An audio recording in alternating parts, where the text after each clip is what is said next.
Éduquer la relation à la paix. Hmm. Qu'est-ce que ça t'évoque, cette phrase, éduquer la relation à la paix? C'est nécessaire. C'est urgent et nécessaire. Sans doute, surtout en ce Et moment. oh là là, oui.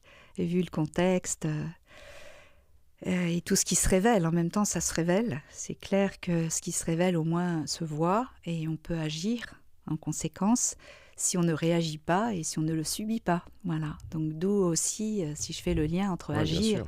plutôt que réagir ou subir, quoi. Il y a beaucoup à agir au service de la paix. Et ça n'a rien à voir avec quelque chose bisounours ou quelque chose de vraiment... C'est pas du tout ça, quoi. Ça demande déjà une forme de conscience qu'on a tous un potentiel d'action vivant au service de la vie et de la vivre de manière la plus pacifique possible. Et dans ce qui est pacifique, il y a beaucoup de dynamique de vie, justement. Une forme de fluidité autant que de force.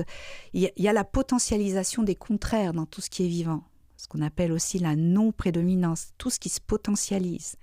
Et donc, du coup, la paix, c'est aussi une force vive qui nourrit le vivant et qui fait que ça nous régule à l'intérieur et que ça régule les relations avec nos proches et plus loin dans une action sociale. Et du coup, c'est Monsieur Gandhi qui disait ça, hein, on peut vraiment vivre en nous tout d'abord ce qu'on aimerait voir dans le monde.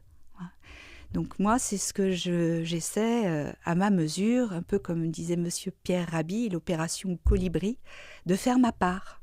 Voilà. De faire ma part et de la transmettre et d'éduquer d'autres personnes à faire leur part, qui commence par nous-mêmes. C'est-à-dire comment pacifier la relation à nous. Le rapport à notre corps, c'est le premier niveau, le plus simple, mais qui est toujours à réajuster. Le rapport à la fatigue, des choses simples, hein, communes à tous. Le rapport au stress, le rapport aux émotions, le rapport à la vie psychique. Qu'est-ce que j'entends par la vie psychique ? J'aime bien le définir de manière essentielle. Qu'est-ce que je fais de ce que je vis ? Ou qu'est-ce que j'ai fait de ce que j'ai vécu ? On peut des fois revisiter ça quand ça se représente dans notre quotidien. Voilà, donc pacifier la relation à nos blessures aussi, à des choses qui n'ont pas été faciles à vivre dans notre parcours.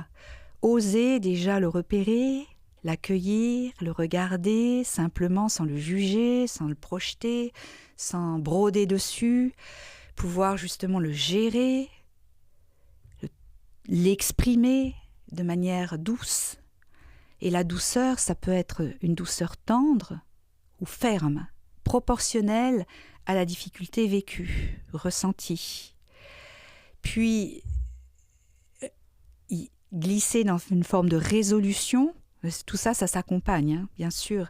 Et on accompagne par le geste, la parole, des mises en situation pédagogiques, jusqu'à, d'étape en étape, glisser vers une transformation d'une problématique, d'une blessure, d'une difficulté, qui va se transformer du coup en force à l'intérieur.